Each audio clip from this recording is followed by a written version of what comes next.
Hola, mi nombre es Marcelo Bertuccio. Soy dramaturgo, counselor o consultor psicológico y facilitador de procesos creativos y de aprendizaje. En este podcast nos ocupamos de la creatividad. ¿Qué es la creatividad? ¿Cómo la podemos usar? ¿De qué manera está al alcance de cualquier persona? ¿Y cómo a través de ella podemos generar una revolución, la revolución creativa? Empezamos hoy la segunda temporada. Esta vez las entregas van a ser quincenales y no semanales, para darme un poco de aire porque estoy con muchas otras actividades además de esta. Quiero agradecerles a todos, a todas, por las repercusiones tan saludables que ha tenido la primera temporada y que sigue teniendo. Puedo asegurarte sin ningún empacho que nada me produce tanta satisfacción como saber que algo de lo que pienso o de lo que hago puede haber ayudado a una persona a sentirse mejor o a comprender mejor algo que le está pasando. Para arrancar hoy vamos a pensar en un tema que, debo confesarte, me produce algo de temor, porque quizá pueda quebrantar alguna amistad o generar alguna suspicacia, sobre todo en lo que tiene que ver con lo ideológico. La ideología está completamente en boga. Yo no sé si en algún momento no lo estuvo. Me parece que, por supuesto, no es algo que nos pase solamente a nosotros argentinos, sino que es algo que está sucediendo en todo el mundo y que además estuvo vigente en la mayor parte de la historia que conocemos. Pero particularmente hoy, sobre todo en la Argentina, que es donde yo la vivencio cotidianamente, creo que se ha convertido en una zona demasiado sensible, en una zona tan sensible, tan emocional, tan irracional en algunos casos, que hasta parece a veces que fuera lo contrario de la creatividad, que la ideología no nos permitiera ser creativos. En principio, como para no perder la costumbre, vamos a señalar una diferencia grande que existe entre la ideología, que podemos considerar un conjunto de ideas, sintetizando mucho, y el ideologismo, que sería el aspecto negativo de la ideología, ¿no? Cuando la ideología se va en vicio. Estaríamos practicando ideologismo cuando nuestra ideología no nos permite reconocer los hechos concretos, la materia concreta, lo inobjetable. Cuando esas ideas son las que gobiernan más allá de lo que la realidad diga, cuando las ideas se divorcian de la realidad, cuando se pretende que la realidad se acomode como sea a la idea, una especie de idealismo negativo. Por ejemplo, la exclusividad, en cualquiera de los ámbitos en que la puedas pensar. No quiero ser demasiado álgido, en cualquiera, de cualquier tipo. Esa exclusividad en realidad no existe. Nada es exclusivo, no somos exclusivos, no se nos es exclusivo. Pensalo en relación a la amistad, a las sociedades, al amor, a la sexualidad, etc. No podemos decir seriamente y con conocimiento de causa que la exclusividad existe, que está determinada, que es infalible, que es un concepto cerrado. Sin embargo, pareciera que frente a la idea de la exclusividad, hacemos oídos sordos cuando la realidad nos plantea, nos pone delante las evidencias de que no existe, cuando nos damos cuenta de que no gozamos de esa exclusividad y de que tampoco la ofrecemos, que tampoco la brindamos. Hablo de ideologismo cuando, a pesar de esas pruebas concretas que tenemos, aún en nosotros mismos, sin contárselo a nadie, hacemos el esfuerzo para que nuestra conducta real, para que nuestra experiencia real se acomode a la idea de la exclusividad.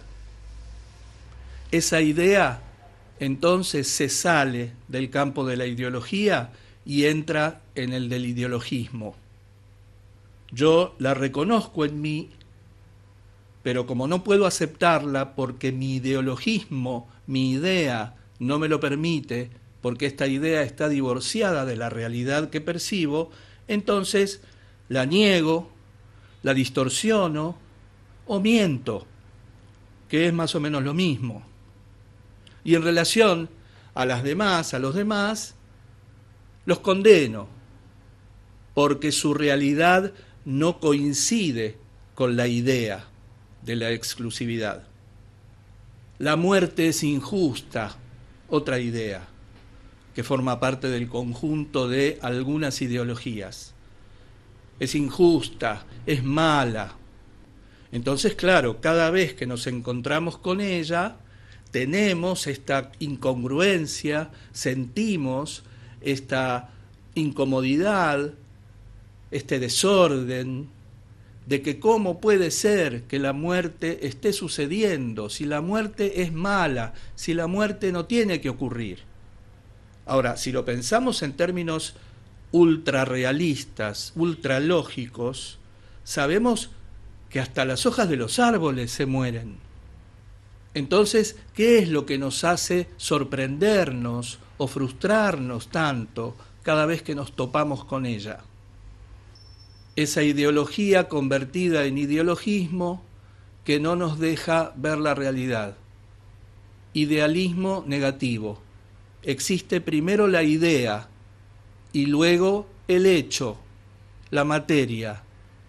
Y si el hecho, la materia, no coinciden con la idea persiste y, como te decía, niega, tergiversa o falsea la realidad, la materia, la experiencia. Pensaba en el supuesto realismo que se nos ofrece desde la ficción, en la televisión, por ejemplo, en las series. Bueno, algo que no te dije, pero comenté en el otro podcast, el de Dramaturgia Activa, es que no voy a hacer ningún esfuerzo por omitir los ruidos de la calle, porque justamente me parece que tenemos que asumirlos, aceptarlos, que cualquier burbuja de silencio hoy es ficticia, es artificiosa, y que tiene mucho que ver con lo que estamos pensando hoy. El único modo en el que de una vez podamos decidirnos a acabar con esta contaminación sonora es aceptándola y no intentando maquillarla o disimularla. A mí no me interesa que esto sea perfecto, me interesa que sea real. Te decía, pensaba en esta suerte de realismo, justamente, que a veces tengo la sensación de que no tiene nada de real, que parece casi todo lo contrario, que parece como una enfermedad. Pensaba en la televisión blanco y negro, o en el cine blanco y negro, la fotografía blanco y negro, que personalmente a mí me gusta mucho, porque justamente nos distancia de la realidad verdadera, nos pone en evidencia que eso de lo que estamos siendo testigos, con lo que nos estamos vinculando en el mejor de los casos, es una ficción, no es la realidad. Pensaba en la primera película de la historia del cine, en que el público salía espantado porque le parecía que ese tren que venía en la pantalla iba a atravesarla y les iba a pasar por encima, creyendo que eso era la realidad. Cómo el cine va evolucionando en relación a los efectos especiales, y entonces a lo mejor cuando vemos King Kong de la década del 30, no me acuerdo exactamente de qué año, nos impresionamos, nos asustamos, nos angustiamos, digo los seres humanos, ¿no? Yo no estaba ahí, pero lo podemos asumir como la realidad. Y a medida que el cine, la televisión, la industria de la imagen el arte del entretenimiento audiovisual va perfeccionando los efectos especiales y se va asemejando cada vez más a la realidad, entonces aquello deja de tener vigencia, deja de interesarnos, porque ya no lo concebimos idéntico a la realidad. Ya ese tren, ese King Kong, no nos dan miedo, nos parecen ridículos. Aunque estos nuevos efectos que van apareciendo también tengan una vida útil y cuando se nos acaba la ilusión de la realidad, ya no nos interesan, no los tenemos en cuenta, porque vienen otros. La fascinación por ese tren, por ese King Kong, por ese Superman, se nos acaba cuando nos damos cuenta de que eso no tiene nada que ver con la realidad. Deja de ejercer influjo sobre nosotros. No dejamos el espacio posterior a la fascinación que nos produce lo nuevo, para ver qué pasa cuando la fascinación se acaba. Cuando la fascinación se acaba, o se acaba el rechazo, que es el reverso de la moneda, es más o menos lo mismo, pero al revés. Viene la realidad concreta, compleja, verdadera, que es la fascinación, más el rechazo, más todo lo que hay en el medio. Si nosotros nos polarizamos en la fascinación o en el rechazo y consideramos que eso es la realidad, cuando eso se nos acaba, no nos queda nada. Lo que no tenemos en cuenta, mientras estamos fascinados o rechazando, es que eso que tenemos delante es distinto de la realidad, es distinto de nosotros. Es un entretenimiento, es una dispersión, es una descarga, es una catarsis, la identificación y la distancia, es un reflejo, es un espejo, es una respuesta, es una resistencia, es un objeto, es otro distinto de mí, es externo a mí. Y cuando yo, un ser real, que tiene una percepción real de la realidad en la que existe, se vincula con eso, que no es la realidad, que no soy yo mismo, entonces se produce el vínculo, se produce la creación. Eso que es distinto de mí y yo nos vinculamos y generamos una tercera cosa que no sabemos lo que es, que contiene a las dos anteriores, a lo que veo y a mí, pero no es ninguna de las dos, es algo nuevo. Y eso me hace descubrir, me hace evolucionar, me hace crecer, me ayuda a pensar, a sentirme mejor, a conducirme mejor. Claro, el cine en blanco y negro, la televisión en blanco y negro, hoy no presentan ningún interés en ese caso. Sin embargo, pareciera a veces que el cine en blanco y negro termina apelando mucho más a la realidad, siendo distinto de la realidad. Hay un filósofo surcoreano que a mí me interesa muchísimo, contemporáneo, que se llama Byung-Chul Han.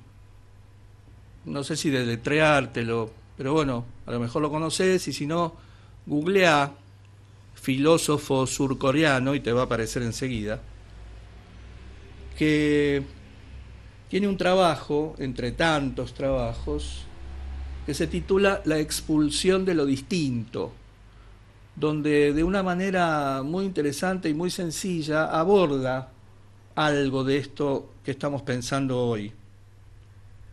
No se puede establecer vínculo, dialéctica, creatividad, transformación entre iguales.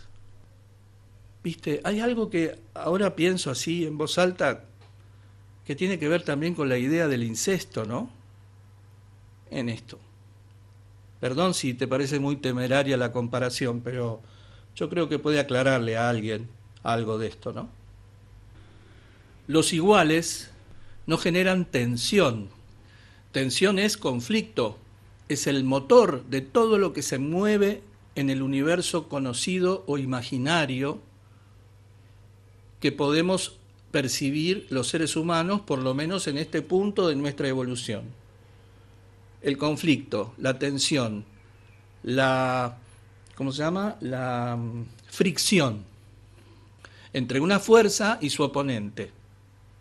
Entonces, una fuerza que se dirige hacia el norte, más otra fuerza que también se dirige hacia el norte, van a generar líneas paralelas. No va a haber tensión, no va a haber conflicto, no nace nada de ahí.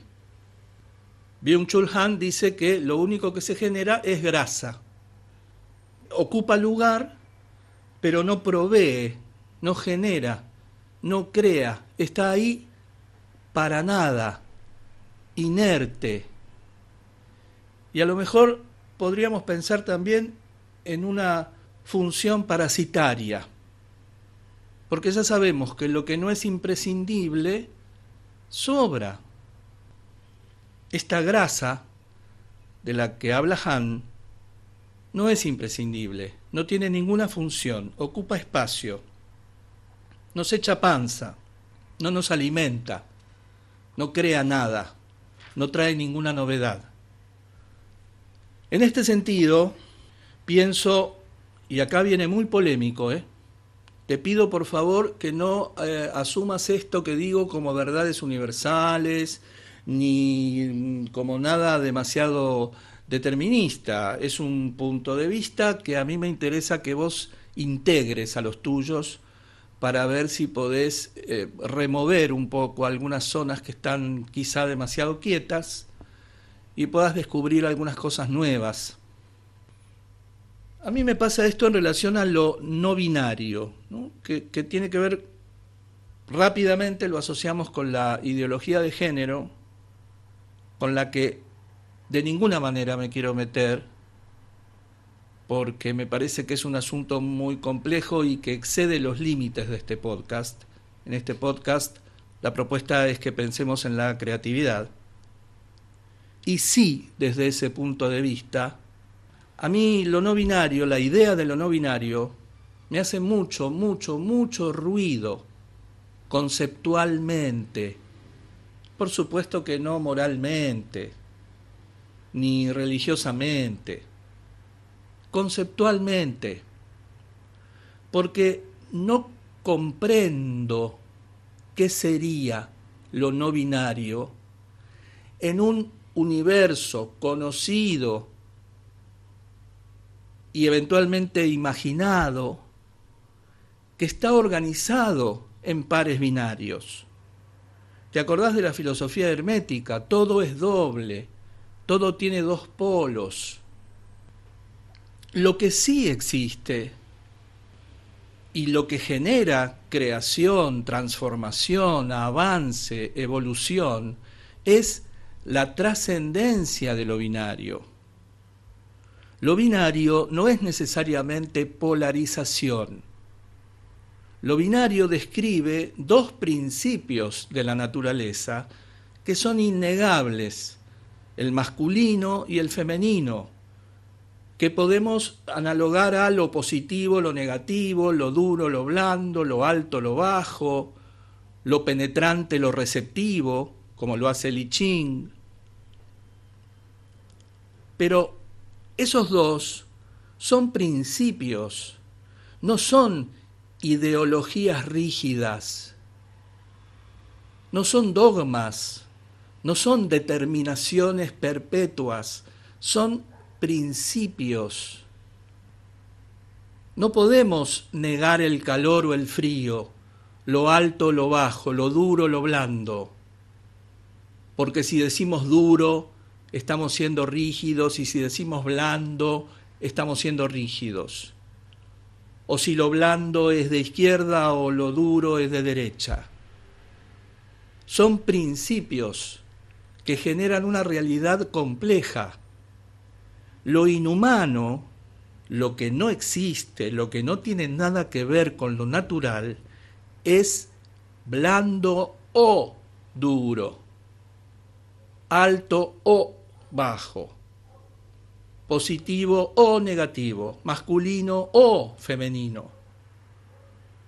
Yo creo que sería mucho más acertado conceptualmente y mucho más beneficioso creativamente que pensáramos en la trascendencia de lo binario, no en ni masculino ni femenino, sino en masculino y femenino.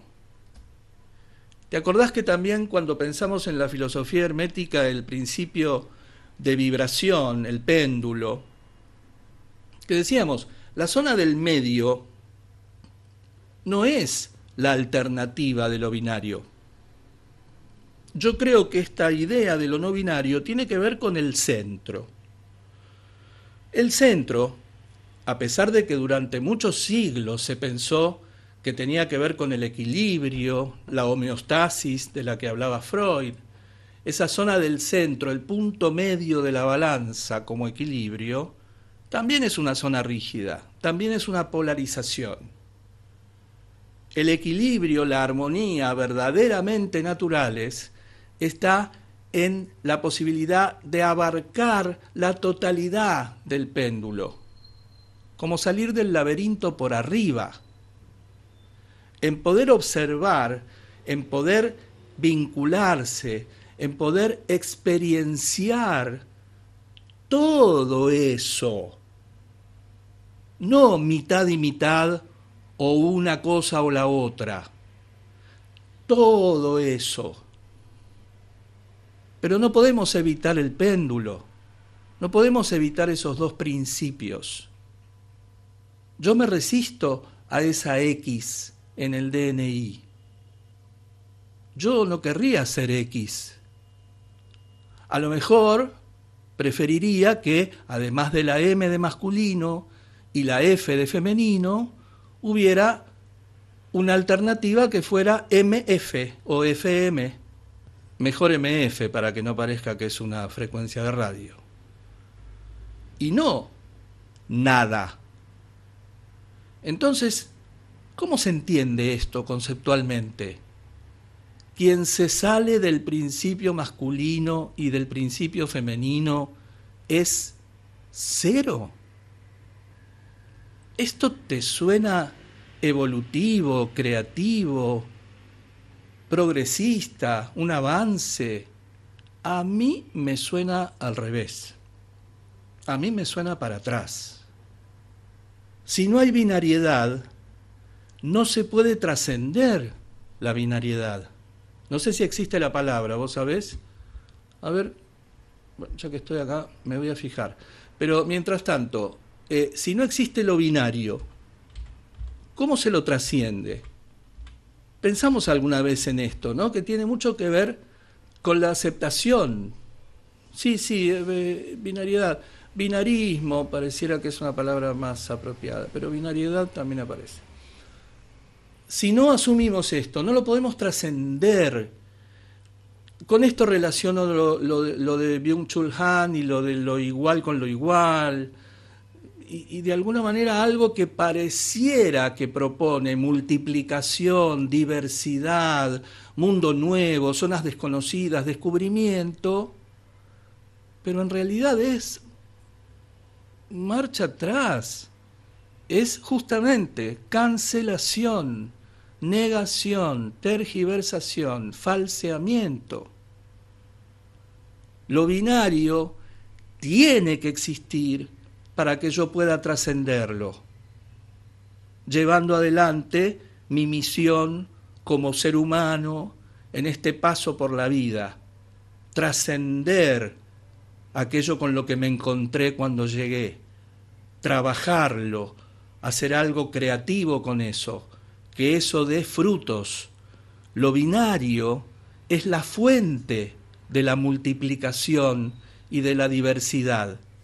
Si lo binario no existe, no hay multiplicación real, no hay diversidad real. Primero es lo binario y después es la trascendencia de lo binario. Aceptar lo que hay, tragedia, para transformarlo, trascenderlo, cuestionarlo, resistírsele. Todo menos negarlo tergiversarlo o falsearlo, o peor aún, cancelarlo. Como no me gusta, lo cancelo. Y fíjate, cancelar es una manera elegante de decir prohibir. Esto no va para atrás. Prohibir un modo de pensar, prohibir una forma de percibir la existencia, ¿no va para atrás? Obligar a pensar igualitariamente es el colmo de la desigualdad.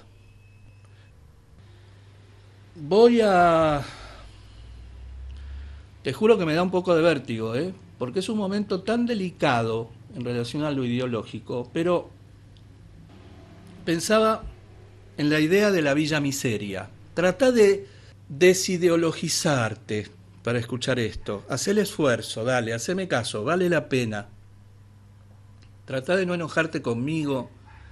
Villa Miseria. Villa Miseria, cuando decimos Villa Miseria, vamos a coincidir justamente, todos, todas, en que eso es un horror para la existencia humana, que eso no puede existir, que las villas miseria no deben existir, porque no debería haber un solo ser humano que tuviera que acudir a esa alternativa para llevar adelante su existencia.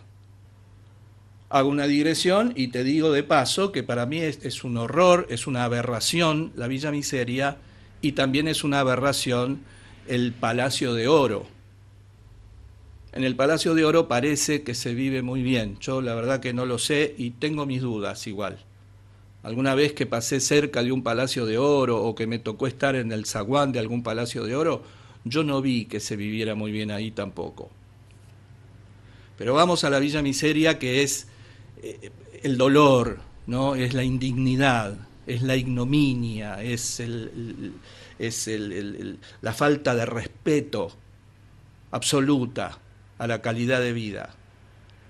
Si nosotros, porque no nos gustan las villas miseria, empezamos a mencionarlas como barrios humildes, vamos a concluir conceptualmente, otra vez, conceptualmente, en que no hay nada de malo en un barrio humilde. Al contrario, ¿qué mérito más grande que la humildad? Esto tiene que ver con lo que te decía de los palacios de oro. En los palacios de oro no hay humildad. Y la humildad no es una condición negativa, no es un accidente que tenemos que superar. Es una virtud. La humildad se cultiva. La humildad es uno de los valores más importantes que tenemos los seres humanos. La humildad da orgullo. La humildad genera dignidad. La humildad hace buenas personas. La humildad abre las puertas del conocimiento, del descubrimiento, de la novedad, de lo desconocido, de lo múltiple, de lo diverso, de lo que trasciende lo binario. La humildad es fundamental para emprender esos viajes. Un barrio es un conjunto de hogares en determinada zona cuya característica saliente es la humildad. ¿A vos te parece que ahí habría algo que cambiar? ¿Te parece que eso pide creatividad para ser transformado? En su totalidad, digo, ¿no? Seguramente, claro, todo el tiempo estamos apelando a la creatividad para transformar nuestra vida, nuestros sucesos, etc. Pero, entonces, como no me gusta la Villa Miseria, no la nombro. Porque además estigmatiza, ¿no? Villa Miseria, estigmatiza. Hace que alguien se identifique con esa realidad ignominiosa y entonces lo tiñe de su propio dolor, de su propia indignidad, de su propia desgracia. Entonces, para evitar eso, la nombramos como un barrio humilde. Como no nombro la Villa Miseria, no existe. Ahora, de paso, barrio humilde, a una villa miseria, ¿no te parece un eufemismo? ¿Existe mayor estigmatización que decidir no mencionar una cosa por su nombre porque es vergonzoso?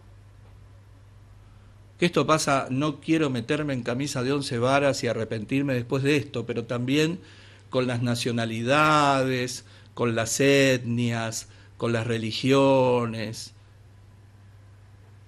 Bueno, no nombro tu etnia, no nombro tu nacionalidad, no nombro tu religión porque resulta indigno hacerlo.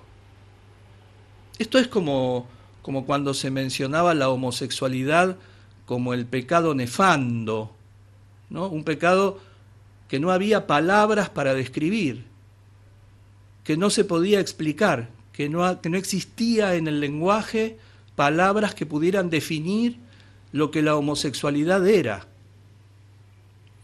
Parecen argumentos muy autoritarios, ¿no?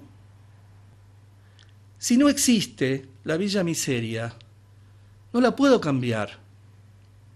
Vibratoriamente no va a haber transformación, porque eso no es una villa miseria, es un barrio humilde. Un barrio humilde no necesita de mi ayuda. Entonces, ya está, se resolvió el problema. La villa miseria no existe más, lo que existen son barrios humildes, y así permanecerán por siempre, se afirmarán, no cambiarán, y las villas miserias existirán para siempre. Las villas miserias se considerarán tragedia y no historia. La tragedia no se puede cambiar, pero al aceptarla, habilitamos nuestro poder de cambiarla y convertirla en historia, porque la historia sí la podemos cambiar. De lo igual, chicas, chicos, no nace nada. Lo igual no es la salida. La ausencia de conflicto no es la paz. La ausencia de conflicto es la muerte. No quiero problemas. ¿Viste? Una vez yo era muy chico, escuchaba todas las noches a Alejandro Dolina, creo que desde el Tortón y en una época, en otra época desde otros lugares. Y me acuerdo que me había impresionado mucho un editorial de Dolina en el que él pensaba en esto de no quiero que me traigan problemas, no quiero tener problemas, no quiero problemas, tráiganme soluciones, no me traigan problemas. ¿Cómo no vamos a traer problemas si lo único que hay son problemas? Sin problema no hay solución. Un problema es el germen del nacimiento de una solución. Y si no es germen de una solución, no es un problema. Es otra cosa, es una circunstancia, por ejemplo, pero no un problema. Un problema es potencialmente una solución. Si no hay problema, no nace la solución. No hay creación, no hay cambio, no hay vida real. Tratá de pensarlo por fuera de la ideología o del ideologismo, si lo podés reconocer.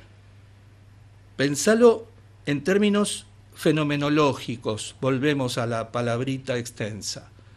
Pensalo en estos términos, pensalo lógicamente, por fuera de cualquier emotividad. No tiene gollete. Sin conflicto, sin diferencia, sin resistencia, sin oposición de fuerzas, no hay paz, hay muerte, o en todo caso, la paz de la muerte, la paz de los cementerios. No creo que sea ahí donde un ser humano digno de sí mismo, de sí misma, quiera llegar. Habla Hahn en este libro, La expulsión de lo distinto, hoy lo voy a citar mucho, de las series, por ejemplo, ¿no? De estas series que se nos ofrecen ahora ya en un montón de plataformas, en una cantidad además desmesurada. Yo no sé a vos qué te pasa, pero a veces, yo vengo de un momento de una gran angustia, de una gran meseta por todas las pérdidas que tuve y un montón de cuestiones relacionadas a mi vida, de las que te participé en algún momento y estuve en un momento muy difícil, muy inactivo, donde era muy difícil para mí acceder a la creatividad. Por eso había desaparecido también, ahora estoy, entre comillas, resucitando y por eso estoy acá. Y estuve mucho tiempo viendo series y series y series y series, y la verdad que ya no me acordaba cuál era cuál, qué había pasado. Esa desmesura confundida con multiplicidad y diversidad. La desmesura no es diversidad, la desmesura es un desastre. La desmesura es tan abismal como la nada. Y además esa desmesura está constituida por lo que suponen ellos que a nosotros, nosotras, nos gusta ver. Viste que en algunas te piden que pongas si te gusta o no te gusta, pero eso no es para que ellos tengan una respuesta crítica. Eso es una investigación de mercado para saber qué es lo que te tienen que inocular la próxima vez. Que si vos decís que si no te gustan mucho los zapallitos, es para darte la comida la próxima vez sin zapallitos, porque lo que te quieren dar es lo que te gusta, no lo que te interpela, lo que te cuestiona, lo que te genera revulsión, lo que te hace mover el pensamiento, las emociones, las energías, lo que te hace pensar en algo distinto, lo que te enfrenta a lo que no sos, lo diferente de vos. No, por supuesto que ellos quieren darte solamente lo que te gusta. Voy a citar a Heiner Müller, el dramaturgo alemán que probablemente ya haya citado, porque lo cito mucho, porque me resulta muy fácil a veces pensar en Müller para entender algunas cosas.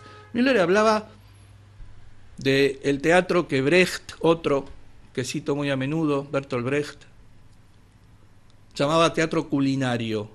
Era un teatro, el teatro, bueno, culinario es casi todo lo que tenemos en este momento a nuestro alcance, en términos de ficción dramática, de series, películas, teatro, salvo muy honrosas excepciones.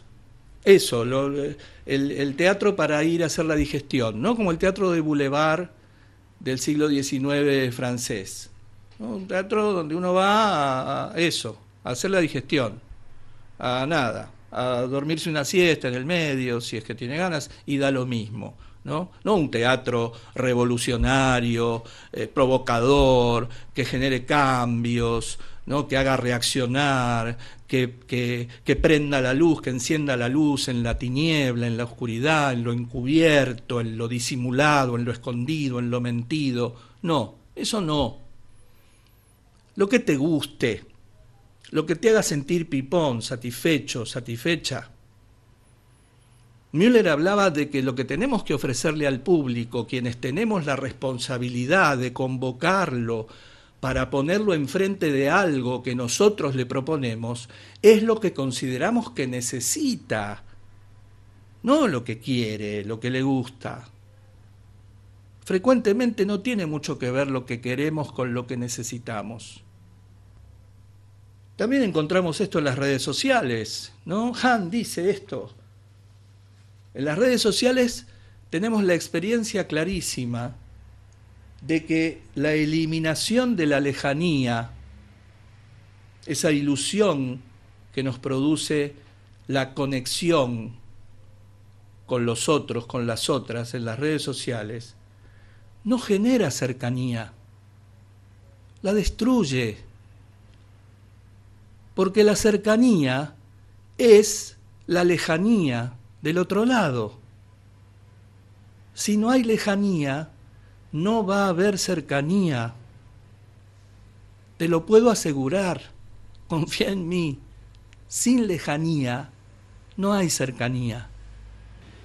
Fíjate que esto se parece tanto al edicto de Milán del emperador Constantino, que saca al cristianismo de la clandestinidad y que decide que el mundo se divide entre el bien y el mal, y que el deber de un buen cristiano, de una buena persona, el sentido de la vida de un ser humano en el mundo es destruir el mal, exterminar el mal. Lo que nos decía Bush el día de las Torres Gemelas. Nosotros somos el bien, ellos son el mal, y nosotros tenemos que destruir ese mal. El pensamiento nuclearmente es el mismo. Si estás pensando esto, pensá que estás pensando muy parecido a como pensaba el emperador Constantino en el siglo III, en el siglo IV, que en el 313 fue el edicto de Milán. Siempre se me hace el lío con el siglo y el año. Siglo IV, después de Cristo, o como pensaba Bush, o como pensaba mucha gente, que mejor no nombrar para no escandalizar pensamientos. Tensión, conflicto, palabra primordial, la diferencia.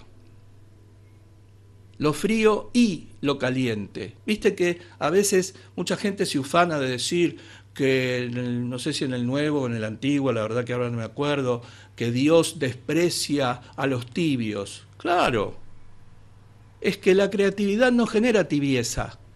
La creatividad genera un fenómeno desconocido, que es frío y caliente y tibio. Esa es la realidad compleja. Como te decía, lo tibio sería el centro de la balanza, el equilibrio perfecto, la homeostasis, la nada, otra forma de quietud, otra forma de nada, otra forma de grasa.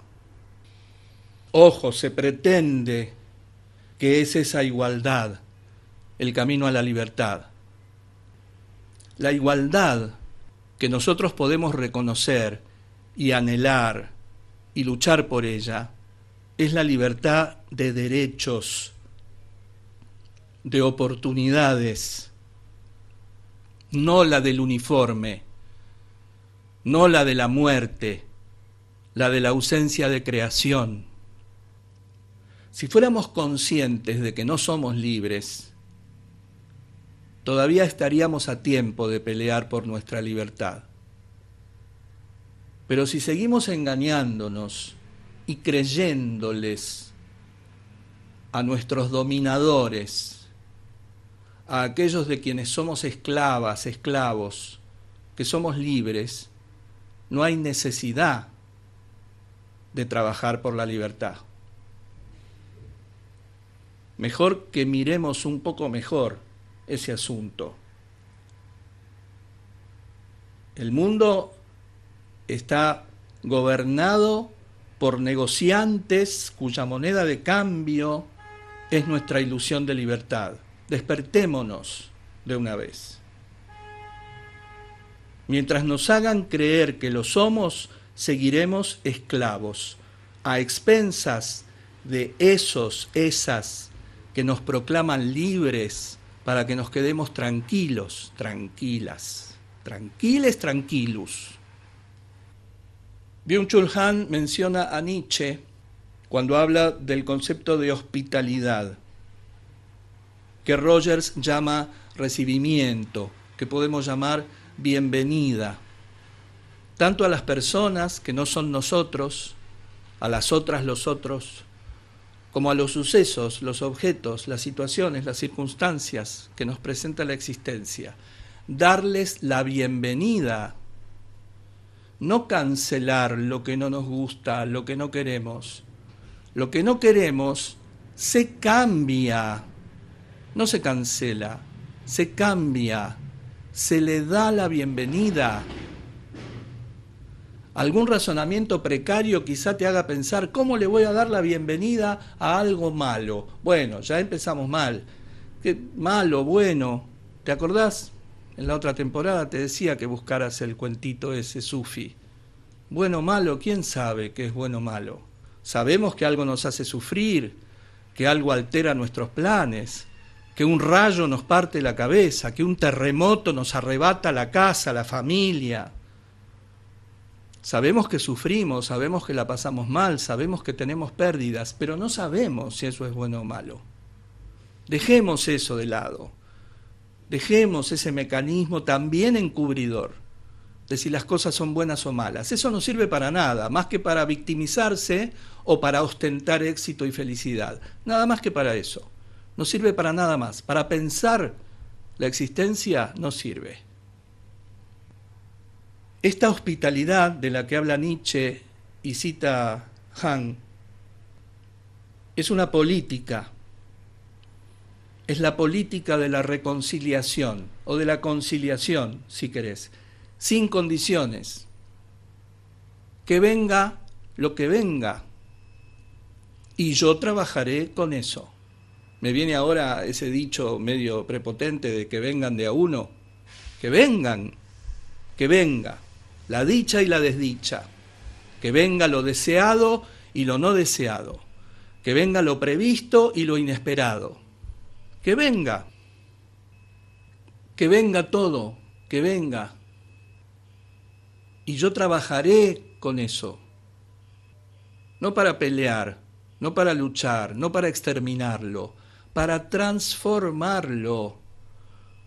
Nuestro mayor poder está en la transformación de la realidad, no en la cancelación, ni en la negación, ni en el falseamiento, ni en la tergiversación, ni en el encubrimiento, en la transformación. Pero para transformar algo necesito tenerlo entre las manos y ser consciente de que lo tengo y estar presente con eso entre las manos para poder transformarlo. Esta política de la hospitalidad, fíjate, esta aceptación de lo que viene, cuando lo pensamos en relación a las personas que vienen a nosotros, que vienen a nuestra vida, está directamente vinculado con la amabilidad. Mirá qué loco. Somos creativos cuando somos amables, cuando tratamos bien a los demás, a las demás, cuando somos empáticos, empáticas. Somos creativos, porque evitar la supuesta negatividad, entre comillas, que trae lo distinto, nos aleja del conflicto. Evitamos el conflicto. Cuando evitamos el conflicto, no hay nada, no hay vida. El conflicto es la vida. Pero no. Parece que la premisa es o se funciona o se fracasa. Se funciona, se tiene éxito, que se cree además singular y que no es más que obediencia sumisa a una exigencia externa. No es un éxito singular. Es haber ingresado en una maquinaria en la cual se tiene éxito cuando se ingresa, o, en su defecto, el fracaso, el no haber podido funcionar, el haber sido expulsado de esa maquinaria, que genera depresión, vergüenza, culpa. Pero no podemos detenernos en eso. No podemos trabajar en eso. Necesitamos tomar una pastilla que nos narcotice, que genere alguna sustancia, que adormezca zonas, que despierte otras, para que podamos permanecer funcionando en nuestra escalada hacia ese éxito que no es nuestro, pero que van a hacer todo lo posible para que creamos que es nuestro, que es singular, que es mérito propio. Ahora, si fracasé, me deprimo, un depresivo no revoluciona nada. Entonces, para salir de esa depresión, y acá también de alguna manera lo cito a Hahn pasándolo por mi percepción, me exploto a mí mismo. Creo que él lo dice textualmente, no en este texto, en algún otro. Me exploto a mí mismo a favor de agentes externos que no se toman siquiera el trabajo de explotarme, porque ya saben que lo voy a hacer yo, creyendo que me estoy realizando, creyendo que estoy evolucionando, que estoy creciendo. Sujeto y objeto son opuestos complementarios. Sin objeto no hay resistencia. Sin objeto no soy sujeto, no soy nada. Chicos, sin objeto no soy sujeto. es ley de la naturaleza. No es de derecha, ni de izquierda, ni católico, ni judío, ni musulmán, ni viejo, ni nuevo, ni joven, ni anticuado. Es la ley de la naturaleza. Pensaba en el budismo, que también habla del sufrimiento como consecuencia de la necesidad de control, de que las cosas sean como yo quiero, aunque sea por ley. Sistema de creencias, paradigma, lo que está bien y lo que está mal. Aferrarse a lo que no existe o no puede ser. Pretender ser alguien que no soy. Pretender que los otros, las otras, sean quienes no son. Pretender que el pasado, que mi propio pasado, que nuestro propio pasado sea diferente. Esto forma parte de ese control que el budismo afirma que es la fuente del sufrimiento. Terminamos aislándonos de la realidad en nuestra propia mente, presos de nuestra propia mente, sin tener acceso a la experiencia de la realidad compleja, verdadera. Me gustaría terminar hoy con una cita de Byung-Chul Han en la que me gustaría mucho que pensáramos un rato, y es que la herida hoy de los seres humanos es lo que está detrás de la selfie.